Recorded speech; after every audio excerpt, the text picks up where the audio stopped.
మహిమగల నామంలో ఆయన నామ మహిమార్థమై ఈ దినాన మనం అందరం కూడా దేవుని సన్నిధిలో ఏకమై దేవుని వాక్యాన్ని ధ్యానం చేసుకుంటూ ఉన్నాం. అట్టి మహాదేవునికి మహిమ కలుగునుగాక. మన ప్రభువైన యేసుక్రీస్తు నామంలో హృదయపూర్వకమైన కృతజ్ఞతలు, స్తుతులు, స్తోత్రాలు దేవునికి చెల్లిస్తూ ఉన్నాను. నా ప్రియమైన సోదర సోదరులందరినీ ప్రేమతో ఆహ్వానిస్తున్నాను.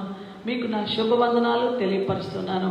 ఆన్లైన్ ద్వారా, ఈ యొక్క ఫేస్బుక్ ద్వారా దేవుని పిల్లలు ఎంతో శ్రద్ధగా దేవుని వాక్యాన్ని స్వీకరించి జీవితాలకి అన్వయించుకొని వారు అత్యధిక మేలులు పొందుకుంటూ ప్రభు రాకడకు సిద్ధపడుతూ ఉండడం అనేది ప్రభు మనకిచ్చిన గొప్ప మహద్భాగ్యం. అటువంటి సమయాన్ని దేవుడు ఈ దినాల్లో మనకు కలుగు చేశాడు కనుక ఈ సమయాన్ని మనం సద్వినియోగం చేసుకోవడం ఎంత గొప్ప ధన్యత. కాబట్టి దేవుడు మిమ్మల్ని ఇంకనూ బలపరిచి ముందుకు నడిపించలాగున దేవుని వాక్యాన్ని మరింతగా ప్రతిక్షణం అనేక మంది దైవజనులు అనేక రీతులుగా వాక్యం అందిస్తున్న ఈ సమయం నాకు అనిపిస్తుంది, ఆకాశం తెరిచి దేవుడు ఆశీర్వాదాలు కుమ్మరిస్తున్నాడా అనిపిస్తుంది.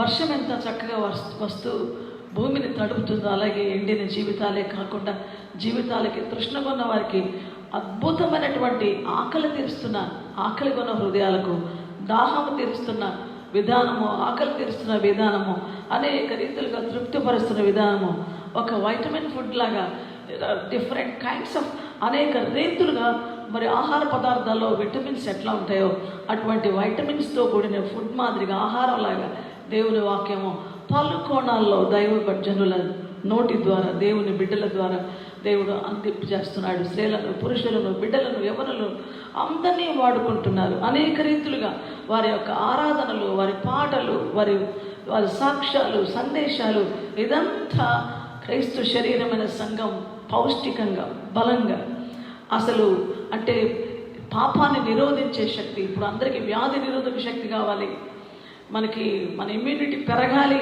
చక్కటి పౌష్టికాహారం తీసుకోవాలంటున్నారు కదా. అయితే మనం ఆహారం మన దగ్గరికి వచ్చింది, మన పైనుంచి పరలోకం నుంచి కురిపిస్తున్నాం. పరలోకము మన్నా, ఇటువంటి జీవముల వాక్కు అనేక రీతులుగా తయారు చేసి దేవుడు మన ముందు పెడుతున్నాడు. కాబట్టి దేవుని బిడ్డ వాక్యాన్ని నిర్లక్ష్యం చేయకుండా వాక్యాన్ని ప్రేమతో నీ జీవితానికి అన్వయించుకుంటే అది ఎంత బలవర్ధకమైందంటే పాపం అనేది లోపల రాకుండా శత్రువైన అపవాదిని ఎదిరించేటువంటి ఇమ్యూనిటీ, అంత వ్యాధి నిరోధక శక్తి, పాప నిరోధక శక్తి, అంధకార శక్తుల్ని ఎదిరించే శక్తి, అన్నిటికంటే ముఖ్యంగా దేవుని యొక్క ఆశీర్వాదాన్ని పొందుకునే కృప మనకుంటుంది. దేవుడు ఈరోజు ఒక ప్రత్యేక అంశం మన ముందు పెట్టాడు. అదేంటంటే ఆశీర్వాదానికి మార్గం. ఆశీర్వాదం అనేది ఎవరు వద్దంటారు? అసలు ప్రతి మనిషి హృదయంలో ఉన్న, అంతరంగంలో ఉన్న ఆశ అంతా, ప్రభా నేను ఆశీర్వదించబడాలి, నా కుటుంబం ఆశీర్వదించబడాలి, నా బిడ్డలు ఆశీర్వదించబడాలి. ఆశీర్వాదం అనేది మనిషి తెచ్చుకుంటే రాదు. సంపాదించుకోవడానికి భూమి మీద ఎన్ని ప్రయత్నాలు చేసినా ఆదాయం వస్తుంది, డబ్బు వస్తుంది, కానీ ఆశీర్వాదం దేవుని యొద్ద నుండి మాత్రమే వస్తుంది. కాబట్టి దేవుడు మనకు భూ సంబంధమైన, పరసంబంధమైన ఆశీర్వాదాలు ఇవ్వడానికి ఆయన ఒక రూట్ ఏర్పాటు చేశాడు, మార్గం ఏర్పాటు చేశాడు. ఈరోజు మన అద్భుతమైన సందేశ అంశం ఏంటంటే ఆశీర్వాదానికి మార్గం. ఆశీర్వాదానికి మార్గం. ఏ మార్గంలో వెళితే ఆశీర్వాదం, ఏ రీతిగా మనం ఈ ఆశీర్వాదాన్ని స్వతంత్రించుకోవడానికి అర్హులు అవుతాం అనేది మనం ఈరోజు పరిశుద్ధాత్మ దేవుడు మనల్ని నడిపించి మనకు తెలియపరిచినప్పుడు మనం చక్కగా దాన్ని పొందుకోగలుగుతాం. దేవుని బిడ్డలారా, విశ్వాసంతో ఆయనకు విధేయత చూపుతాం. అయితే ప్రాముఖ్యంగా మనం గమనించినప్పుడల్లా, దేవుని వాక్యాన్ని మనం చూసినప్పుడల్లా ఆశీర్వాదము ప్రభువు దగ్గర నుంచి పైనుండి ఆయన ఇచ్చేది మాత్రమే. అందుకే యెహోవా ఆశీర్వాదం, దేవుని ఆశీర్వాదం ఐశ్వర్యం ఇస్తుంది. ఆశీర్వాదంలోంచి ఐశ్వర్యం వస్తుంది, కానీ నరుల కష్టము చేత దానిని వారు అధికం చేసుకోలేరు. మన కష్టము మన ఆదాయాన్ని అధికం చేసుకోవచ్చు, మన లాభాలను అధికం చేసుకోవచ్చు మన జ్ఞానంతో, కానీ ఆశీర్వాదం ఐశ్వర్యాన్ని కలుగు చేయడమే కాకుండా దాన్ని ఆయన చేస్తాడు. జీవితంలో ఆయన మన జీవితానికి అవసరమైనటువంటి ప్రతి ఆశీర్వాదాన్ని ఇవ్వడానికి ఆయన మనకు ఒక రూట్ ఏర్పాటు చేశాడు కదా. ఆ రూట్లో అద్భుతమైనటువంటి శక్తివంతమైనటువంటి సాధనం ఏంటంటే దేవుని మాట.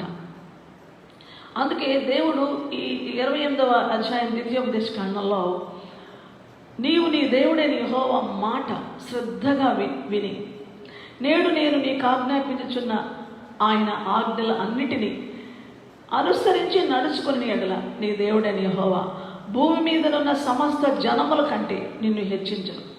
నీవు నీ దేవుడైన యెహోవా మాట విని ఎడల ఈ దీవెనలన్నీ నీ మీదకి వచ్చి నీకు ప్రాప్తించును. ఇక లిస్ట్ ఉంటుంది 28వ అధ్యాయంలో. ఆశ్చర్యకరమైన విషయం ఏంటంటే నువ్వు పట్టణంలో దీవించబడతావు, పొలంలో దీవించబడతావు, ఇంట్లో దీవించబడతావు, వెళుతున్నప్పుడు వస్తున్నప్పుడు. అసలు నిజంగా దీవెన అనేది అన్నిటి మీద ఉంటుంది అని రుజువు చేశాడు దేవుడు. దానికి ఒకే ఒక రూట్. ఆ రూట్ ఏంటంటే, ఆ మార్గం ఏంటంటే, నీవు నీ దేవుడైన యెహోవా మాట శ్రద్ధగా వింటే. అందుకోసమనే వినడం అనేది విధేయతకు సూచన. విధేయత అనేది విన్నదాన్ని జీవితానికి అన్వయించుకోవటం అద్భుతమైన విధేయత. ఆ విన్న ప్రతి మాట వెంటనే అప్లికేషన్ జీవితానికి వినియోగించుకుంటే, అంటే అన్వయించుకుంటే, జీవితంలో దాన్ని వాడుకుంటే, జీవితంలో దానికి అది చెప్పే మార్గంలో మనం వెళ్తూ ఉంటే, ఆ వాక్యం చెప్పే మార్గంలో వెళ్తూ ఉంటే మనకు ఇక నో డౌట్ ఎవ్రీ బ్లెస్సింగ్స్, ప్రతి ఆశీర్వాదం మన దేవుని యొద్ద నుంచి పొందుకుంటాం. దేవుడు మనకు అనుగ్రహించడానికి ఇష్టపడతాడు. అయితే గమనించండి, ఆ రూట్ను ఈరోజు మనం తెలుసుకుందాం. దేవుని వాక్యంలో 2వ రాజుల గ్రంథం 2వ అధ్యాయం, ఇందులో ఇద్దరు వ్యక్తులు కలిసి నడుస్తున్నారు. వాళ్ళిద్దరు ఎవరంటే ఆలోచిస్తే మనం చూడండి. ఆ 2వ వచనం, ఏలియా యెహోవా నన్ను బేతేలుకు పొమ్మని సెలవిచ్చి ఉన్నాడు కనుక నీవు దయచేసి ఇక్కడ ఉండమని ఎలీషాతో అనేను. ఏలియా గురువు, ఎలీషా శిష్యుడు. ఎంతో అద్భుత పరిచర్య చేస్తున్నాడు ఎలీషా ఏలియాకి, దేవుని పిలుపు అందుకొని. ఇద్దరు కలిసి నడుస్తున్నారు. ఏలియా పరలోకానికి వెళ్ళిపోయే దినం ఆసనం అయిపోయింది. అయితే నడుస్తున్నారు అంత ఎలీషా. ఇప్పుడు ఏలియా ఏమంటున్నాడంటే, నన్ను దేవుడు బేతేలుకు పొమ్మని సెలవిస్తున్నాడు కనుక నీవు దయచేసి ఇక్కడ ఉండుము అని ఎలీషాతో అనేను. ఎలీషా యెహోవా జీవంతోడు నీ జీవముతోడు నేను నిన్ను విడువనని చెప్పగా వారిద్దరు బేతేలుకు ప్రయాణం చేసి ఇట్లా ఒక మంచి మాట పరిశుద్ధాత్ముడు మన ముందు పెట్టాడు. నేను నిన్ను విడువను, నీతోనే వస్తా. ఇది చాలా పట్టుదల అన్నమాట. నువ్వెక్కడికి పోతావో అక్కడికి వస్తావు. I want to follow you. నువ్వేం చెప్తావో అది చేస్తా. నువ్వేమి నీ వేసే అడుగులో నేను అడుగు వేస్తా. నాకు ఒక ఆశ ఉంది, ఎలీషాలో ఒక ఆశ ఉంది. ఏంటంటే, నాకు కావాల్సింది ఈ లోకంలో, అతను కూడా సంపద కలిగిన వాడు, మంచి భూస్వామి, చాలా పొలాలు ఉన్నవాడు, ఆస్తి అంతస్తున్నవాడు. కానీ దేవుడు ఎప్పుడైతే ఎలీషాని రమ్మని పిలిచాడో వెంటనే ఆ పొలంలో ఉండే ఆ అరకలు అవన్నీ ఆ పని వాళ్ళకి మొత్తాన్ని అంతా వదిలిపెట్టి, ఆ పొలం అంతా వదిలిపెట్టి తాను దున్నుతున్నటువంటి ఆ అరకను దున్నుతున్నాడు. దాంతోపాటు ఒక 7 అరకలు ఉన్నాయి. అన్ని ఒక్క అద్భుత సమర్పణతో ఆ దున్నే ఆ పశువులని వధించి అక్కడ విందు చేసి వెంటనే ఏలియాతో దేవుని పరిచర్యకి వచ్చేసాడు. సమర్పణ గల ధనవంతుడు. ధనం మీద తనకు ఆశ లేదు. ఇప్పుడు ఇక భూములు సంపాదించాలో, స్థలాలు సంపాదించాలో అసలే ఆశ లేదు. అసలు తనకి ఇక సమర్పణ జీవితం. ప్రవక్త అంటే ఒక అద్భుతమైన దైవజనుడు, ప్రవక్తకు శిష్యుడు అయిపోయాడు. ఇక వేరే శరీర వ్యామోహాలు లేవు. ఫర్ వాట్ హీఈస్ ఫాలోయింగ్, ఎందుకంత పట్టుదలతో అతను ఏలియాని అనుసరిస్తున్నాడు అని ఆలోచిస్తే అతనికి కావాల్సింది ఏంటో తెలుసా? ఏలియా మీద ఉన్న ఆ ఆత్మ అభిషేకం, శక్తి నాకు కావాలి. దేవుని బిడ్డలకి అన్నీ కావాలి. ఈ లోకంలో మనకు అన్ని సంపదలు కావాలి, అన్నీ కావాలంటారు. కానీ జీవితంలో ప్రాముఖ్యమైనది ఏంటో అది కావాలని కోరుకోవటం అనేది అసలైనటువంటి విషయం. మార్తకి అన్నీ చేయాలని ఉంది, రకరకాలైన వంటలు చేసి చాలా బిజీగా. యేసుప్రభుని ఇంటికి పిలిచింది ఆవిడే. మంచి సుగుణం ఆమెకుంది, ఆతిథ్యం ఇచ్చే కృప ఉంది ఆమెకి. దేవుని ప్రభువునే లోపలికి రమ్మని పిలిచిందంటే మార్వెలస్, అద్భుతమైన విషయం. కానీ అందులో కూడా, భక్తిలో కూడా అతి శ్రేష్టమైన విషయం ఏంటి? మన భక్తి ఏ గమ్యానికి వెళుతుంది, ఏ లక్ష్యానికి వెళుతుంది, మన భక్తిలో ఉన్న అసలైన శక్తి ఏంటి, అసలు మనం భక్తి చేయడంలో కోరుకోవాల్సింది ఏంటి అనేది చాలామందికి అర్థం కాదు. అయితే అక్కడ ఉన్నటువంటి మరియ మాత్రం సైలెంట్ లిజనర్. ఎన్ని సందర్భాల్లో ప్రభు వచ్చినా ఆమె వాచ్ చేస్తూ ఉంది, చూస్తూ ఉంది. ఆమె ఏమనుకుందంటే, నేను ఈ పని భారంలో, ఈ విస్తారమైన పనుల్లో ఈ దినమంతా ఖర్చు పెడితే నేను ఆయన నోట నుండి వచ్చే మాట వినాలి, అది నా ఆశీర్వాదం. వినాలి, నేను వినాలి. కాబట్టి వింటేనే నేను ఆశీర్వాదం. ఆ మాట వింటే నా జీవితానికి భాగ్యం అనుకుందేమో. మొత్తాన్ని వదిలిపెట్టి ఆ యేసు ప్రభు పాదాల దగ్గర కూర్చుంది. ఇప్పుడు చూడండి, ప్రభు అక్కడ ఏమంటాడంటే, మరియ ఉత్తమమైన దాన్ని ఏర్పాటు చేసుకుంది. ఆమెకి అవసరమైంది అంటే తెలిసిపోయింది. మార్త అవసరమైంది ఒకటే.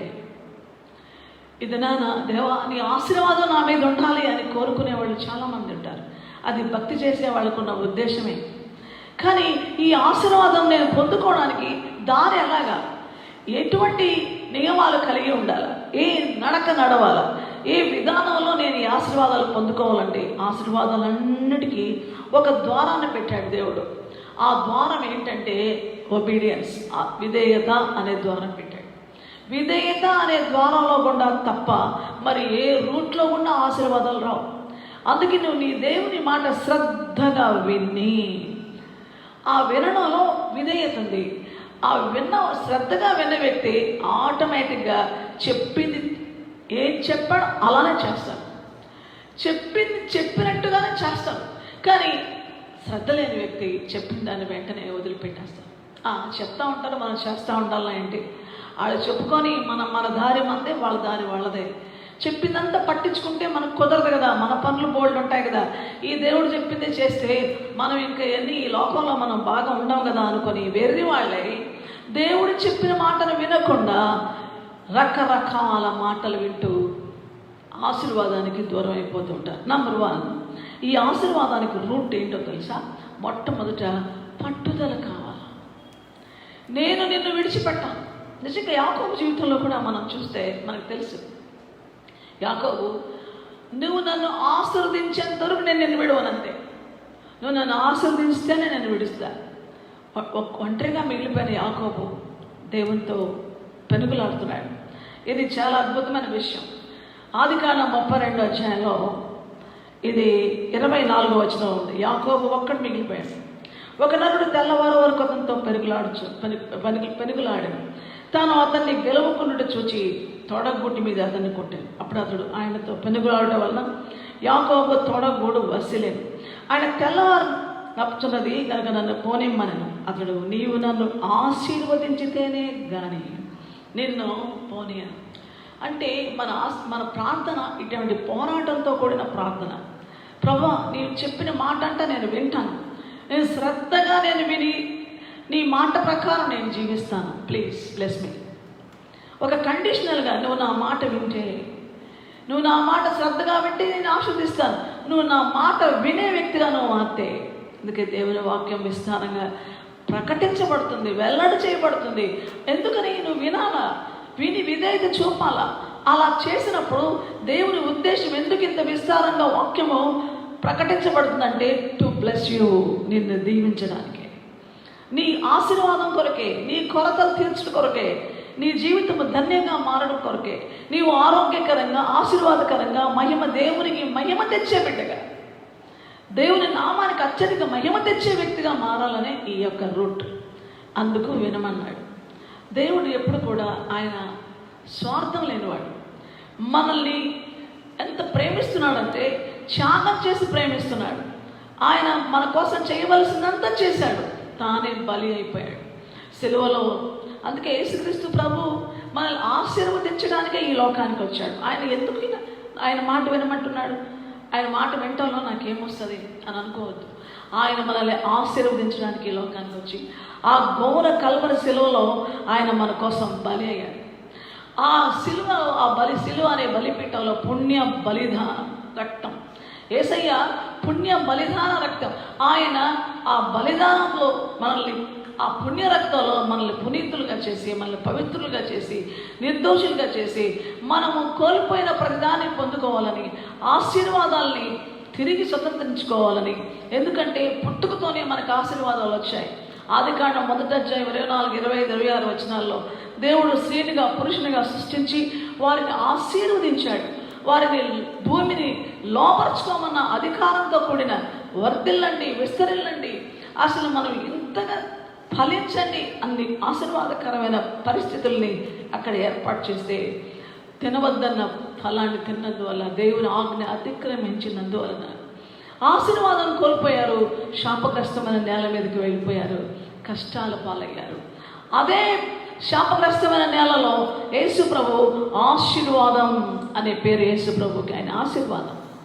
మరియ గర్భంలో శేలలో నీవు ఆశీర్వదించబడిన దాను, నీ గర్భఫలము ఆశీర్వదించబడిన లోకాస్వార్త 1వ అధ్యాయంలో ఎలిజబెత్ అంటది. అంటే ఆ గర్భంలో ఉన్న ఆశీర్వాదమే యేసు ప్రభు. ఆయనలో ఆశీర్వాదం ఉంది. ఆదాము వల్ల వచ్చిన శాపాన్ని తొలగించడానికి యేసు ప్రభు ఆశీర్వాదంగా నేలలో మొలిచాడు. ఆ ఎండిన నేలలో మొలిచి యెషయా 53:1 ప్రకారం ఎండిన నేలలో లేత మొక్కలా మొలిచి ఆయన శిలువ బలియాగం చేసి ఆ పుణ్య రక్తం, ఆ బలిదానం, ఆ పుణ్య రక్తం ఏమైంది తెలుసా? ఆ శపితమైన నేలపైన పడ్డప్పుడు అది ఆశీర్వాదకరంగా మారింది.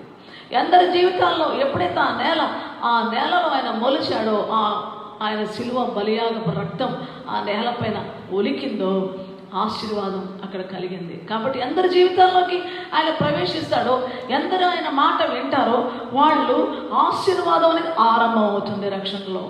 ఇప్పుడు గమనించండి, మరి అపోస్తల కార్యాలు 3వ అధ్యాయం 26వ వచనంలో దేవుడు తన సేవకుని పుట్టించి, అంటే ఇక్కడ లేపి అంది కింద, మన మీలో ప్రతి వాని దుష్టత్వము నుండి మళ్లించుట వలన మిమ్మును ఆశీర్వదించుటకు ఆయనను మొదటి నుండి మీ వద్దకు పంపాడు. ప్రతి వారి యొక్క దుష్టత్వము నుండి మళ్లించడానికి. ఈ దుష్టత్వంలోకి వెళ్ళిపోయింది లోకం. పాపము మనిషిని దుష్టుని యొక్క ఆలోచనలోకి నెట్టివేసింది. దుష్టుడు దుష్ట ఆలోచన చెప్పాడు, దుష్టుడు దుష్ట ఆలోచన అబద్ధం చెప్పాడు, దుష్టుడు దేవునికి విరోధంగా మనిషిని మార్చేశాడు. దేవుడు చెప్పిన మాటని వినొద్దు అని డైరెక్ట్గా చెప్పకుండా ఏం కాదు అన్నాడు. నువ్వు తినమున నువ్వు నిశ్చయముగా చస్తావు అని దేవుడు మాట చెప్తే నువ్వు తిన్నా ఏమవదు అన్నట్టు, ఏమీ కాదు, నువ్వు చావనే చావు అన్నాడు. కాబట్టి అబద్ధంతో ఆశీర్వాదాన్ని పూర్తిగా మానవ జీవితం మీద ఉండనీయకుండా చేస్తే, ప్రభువు ఈ దుష్టత్వంలో మనిషి దుష్టుని చేతి కింద ఉన్నాడు కనుక దేవుడు దుష్టత్వంలో నుంచి మనిషిని మళ్లించడానికి ఆయన కూడా పుట్టాడు ఈ భూమి మీద. యేసు క్రీస్తు ప్రభువారు జన్మించాడు. దేవుడు కుమారుని వలె యేసుక్రీస్తు ప్రభు నామంలో దేవుని ప్రేమ యేసు ప్రభు ద్వారా ప్రత్యక్షమైంది.